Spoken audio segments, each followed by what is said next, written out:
Que la grâce du Seigneur Jésus-Christ, l'amour de Dieu et la communion du Saint-Esprit soient avec vous tous. Amen. Le texte pour notre méditation ce matin est le récit de la transfiguration. Je lis dans l'évangile de Marc au chapitre 9, les versets 1 à 9. Jésus leur dit encore, « Je vous le dis en vérité, quelques-uns de ceux qui sont ici ne mourront pas avant d'avoir vu le royaume de Dieu venir avec puissance. » 6 jours après, Jésus prit avec lui Pierre, Jacques et Jean, et il les conduisit seuls à l'écart sur une haute montagne. Il fut transfiguré devant eux. Ses vêtements devinrent resplendissants et d'une telle blancheur que personne sur la terre ne peut blanchir ainsi. Élie et Moïse leur apparurent. Ils s'entretenaient avec Jésus. Pierre prit la parole et dit à Jésus, « Maître, il est bon que nous soyons ici. Faisons 3 abris, un pour toi, un pour Moïse et un pour Élie. » Ils ne savaient que dire, car ils étaient effrayés. Une nuée vint les couvrir, et de la nuée sortit une voix. « Celui-ci est mon fils bien-aimé, écoutez-le. » Aussitôt les disciples regardèrent tout autour, et ils ne virent plus que Jésus seul avec eux. Comme ils descendaient de la montagne, Jésus leur recommanda de ne dire ce qu'ils avaient vu à personne, jusqu'à ce que le Fils de l'homme soit ressuscité. Voici la parole du Seigneur. Veuillez vous asseoir.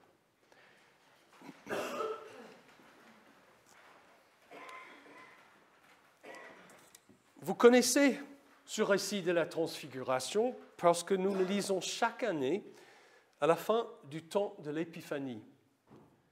La transfiguration est en quelque sorte le point culminant de cette manifestation ou épiphanie de Jésus-Christ. C'est à ce moment-là que Dieu a permis à 3 hommes d'entrevoir la puissance et la gloire de son Fils qui, jusqu'à ce point, avait été cachée. Mais cette vision furtive n'était pas une fin en soi. Dieu l'a accordée pour préparer les disciples à comprendre plus tard l'œuvre de salut que Jésus a accomplie pour l'homme. En fait, aujourd'hui, cet événement nous permet d'espérer le retour de Christ dans la gloire pour changer notre corps, pour que ce corps corruptible et mortel soit transformé en corps incorruptible et immortel, comme celui de Jésus. La transfiguration est donc un signe que nous verrons de plus grandes choses. Vous avez peut-être entendu cette semaine la nouvelle de la dernière réussite d'Elon Musk et de son entreprise SpaceX. Ils ont réussi le lancement de la plus puissante fusée du monde, la Falcon Heavy. Et ce fut un spectacle, parce qu'ils ont mis en orbite une voiture Tesla décapotable avec un mannequin en combinaison d'astronaute au volant, qui écoute la chanson Space Oddity de David Bowie, et qui sera désormais en orbite autour du Soleil jusqu'au retour de Christ. Mais Elon Musk n'a pas produit ce spectacle seulement pour nous amuser. Cet exploit annonce quelque chose de plus grand à venir. En effet, c'est un autre pas en avant vers l'envoi d'êtres humains sur la planète Mars. Un édito du journal Libération résume l'affaire. On dit, on peut être incrédule devant le formidable défi astronautique que s'est lancé Elon Musk et que l'Europe spatiale est incapable de relever. On peut être agacé par ce grand gamin gavé de pop culture qui envoie le pire symbole marchand de notre civilisation polluer l'espace, comme on l'a beaucoup lu sur Twitter. On peut grommeler devant le coup de pub planétaire que s'est offert ce technoplutocrate pour les 2 firmes qu'il a fondées, SpaceX et Tesla. Regretter que les milliards de subsides de la NASA dépensés par Elon Musk pour lancer sa grosse fusée n'aient pas servi à améliorer le sort des damnés de la Terre. Mais on ne peut être indifférent ou blasé devant ce qui s'est passé ce 6 février 2018. Cette Falcon Heavy, arrachant ses 1421 tonnes à l'atmosphère terrestre pour satelliser un mannequin nommé Starman. Et son Roadster rouge est la première d'une longue série qui annonce une nouvelle ère spatiale. En 2022, si tout va bien, Elon Musk enverra une fusée récupérable encore plus grosse en direction de Mars. Puis ce sera un vol habité en 2025, 2030, dit plutôt la NASA. Peut-être sans retour pour les space cowboys qui seront de l'aventure. Heureux qui, comme Ulysse, a fait un beau voyage, ils rejoueront l'Odyssée à 76 millions de kilomètres de la Terre.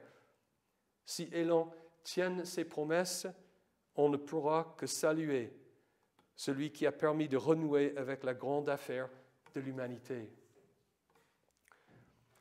Cet exploit technique me fascine, je l'avoue. Étant jeune, j'étais fasciné par le programme Apollo de la NASA. J'ai visité le centre spatial Kennedy en Floride, d'où les fusées Apollo et maintenant celles de SpaceX ont été lancées. De chez mon grand-père, qui habitait un peu au sud du centre spatial, j'ai même vu de mes propres yeux le lancement de l'une des Apollo qui ont transporté les hommes sur la Lune. À l'époque, je ne voyais pas de limite à nos possibilités technologiques. Et je pense que c'est justement l'effet de cette dernière réussite.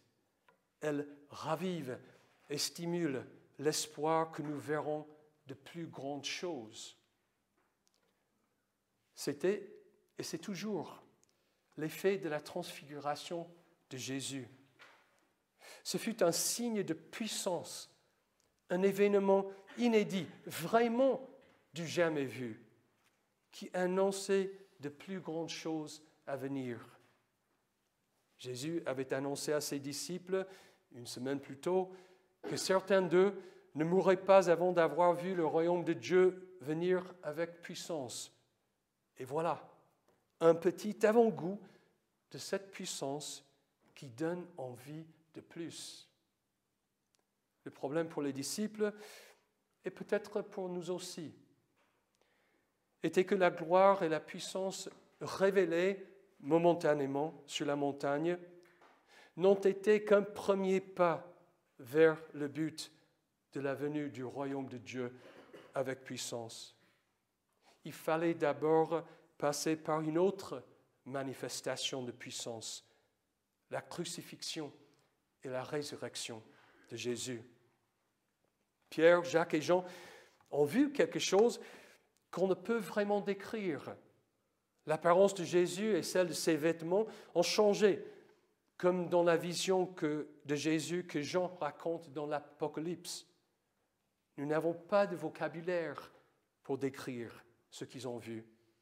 Ils ne pouvaient dire que la blancheur de ce qu'ils ont vu dépassait tout ce que l'homme pouvait faire. De plus, les anciens prophètes, Élie et Moïse, sont apparus. Élie avait été enlevé vivante au ciel dans un tourbillon. Et les Juifs pensaient que peut-être Moïse aussi était monté vivant au ciel, car on n'avait jamais trouvé son corps ni son tombeau. Alors, ça n'a pas été une vision de quelque chose de terrestre, de l'homme Jésus avec deux autres hommes, mais de quelque chose d'extraterrestre, de Jésus, Fils de Dieu, et de deux hommes déjà au ciel. Mais cette vision a laissé Pierre, Jacques et Jean perplexes et perdus. Ils avaient peur et ne savaient pas quoi dire.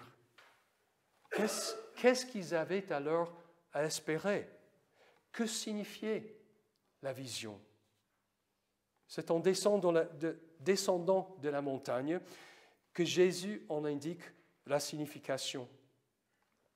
Il leur dit de ne pas parler de ce qu'ils ont vu jusqu'à ce qu'ils soient ressuscités. À ce moment-là, les disciples ne pouvaient pas comprendre. Ils se demandaient ce que Jésus voulait dire. En tant que Juifs, ils croyaient en une résurrection et à la vie après la mort, mais ils venaient de confesser que Jésus était le Messie, le Sauveur d'Israël. Le Messie ne devait même pas mourir. Ressusciter n'avait donc pas de sens. Si Jésus devait mourir, comment parler de la venue du royaume de Dieu avec puissance? Qu'en sera-t-il de cette vision sur la montagne? Le lancement de la fusée de SpaceX ne nous permet pas de prévoir tout ce que l'homme accomplira. De même, la transfiguration n'a pas permis aux disciples de tout comprendre. Il a fallu la suite, car la résurrection, elle, a tout changé. Elle fut la grande démonstration de la puissance de Dieu et de la venue de son royaume avec puissance. Et ce n'était pas encore fini. La résurrection de Christ a entraîné nécessairement son ascension au ciel et le déversement du Saint-Esprit sur l'Église. Ce fut après tout cela que les disciples ont compris la signification de la transfiguration et le but vers lequel nous allons. Et c'est ainsi que nous avons tous, en quelque sorte, entrevu le royaume de Dieu venir avec puissance. L'apôtre Paul a écrit aux Romains pour annoncer l'évangile de Dieu. Il dit, l'évangile concerne son Fils qui, en tant qu'homme, est né de la descendance de David et qui, du point de vue de l'Esprit, a été déclaré Fils de Dieu avec puissance par sa résurrection, Jésus-Christ notre Seigneur. Luc nous a préservé la parole de Jésus à ses disciples juste avant de monter au ciel. Mais vous recevrez une puissance lorsque le Saint-Esprit viendra sur vous. Et vous serez mes témoins à Jérusalem, dans toute la Judée, dans la Samarie et jusqu'aux extrémités de la terre. La transfiguration a donc été un maillon dans une chaîne de manifestations de la puissance de Dieu. Transfiguration, résurrection, ascension, déversement de l'Esprit. Et alors, après avoir lancé dans l'espace une voiture Tesla pilotée de son Starman, Elon Musk ne peut pas garantir qu'il réussira à fabriquer une fusée plus puissante et plus performante, et que cette fusée transportera des hommes et des femmes vers Mars. Oui, c'est un bon signe, un pas dans le bon sens, mais il reste beaucoup d'obstacles techniques à surmonter. Par contre, pour Jésus-Christ, il n'y a pas d'obstacle technique à surmonter. C'est seulement une question du temps voulu. En contemplant la chaîne des manifestations de la puissance de Jésus-Christ, transfiguration, résurrection, ascension, déversement de l'Esprit, ce qui n'est en fait qu'une partie des manifestations de sa puissance, nous pouvons avoir l'espérance de son retour. Ce n'est pas un souhait, car un souhait peut n'avoir aucun fondement concret. C'est plutôt une espérance, une attente dans la confiance, la ferme assurance des choses qu'on espère, la démonstration de celles qu'on ne voit pas. Si Jésus a dit à Pierre, Jacques et Jean de ne pas parler de la transfiguration avant sa résurrection, c'était parce qu'ils ne pouvaient pas la comprendre. Ils ne pouvaient comprendre qu'à la lumière de la résurrection, mais aussi parce que cette vision de puissance et de gloire entraînerait nécessairement la résurrection, l'ascension, et ainsi de suite. la transfiguration a ainsi déclenché une série d'actes de la puissance de Dieu qui aboutiront nécessairement au retour de Jésus-Christ dans la gloire et à notre résurrection. Mes frères et sœurs, c'est ça l'Évangile, la bonne nouvelle qui nous a été proclamée et manifestée. Par la même puissance qu'il a fait entrevoir sur la montagne, Jésus est mort pour nos péchés et ressuscité pour nous réconcilier avec Dieu. On ne peut qu'attendre avec une entière confiance l'accomplissement ultime du plan de Dieu, dont la transfiguration est un avant-goût.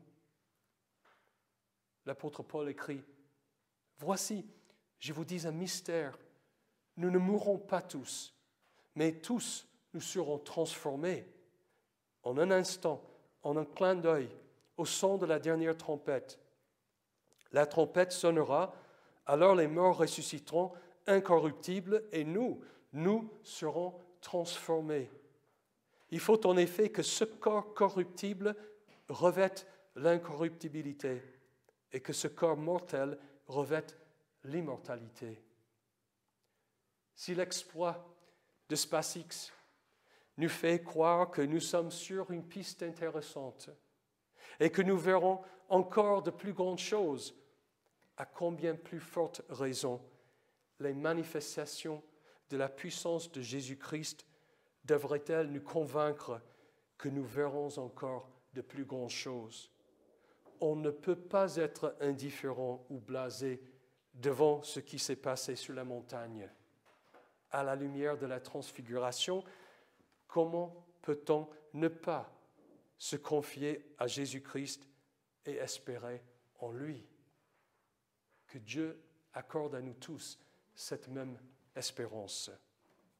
Et que la paix de Dieu, qui dépasse tout ce que l'on peut comprendre, garde votre cœur et vos pensées en Jésus-Christ pour la vie éternelle. Amen.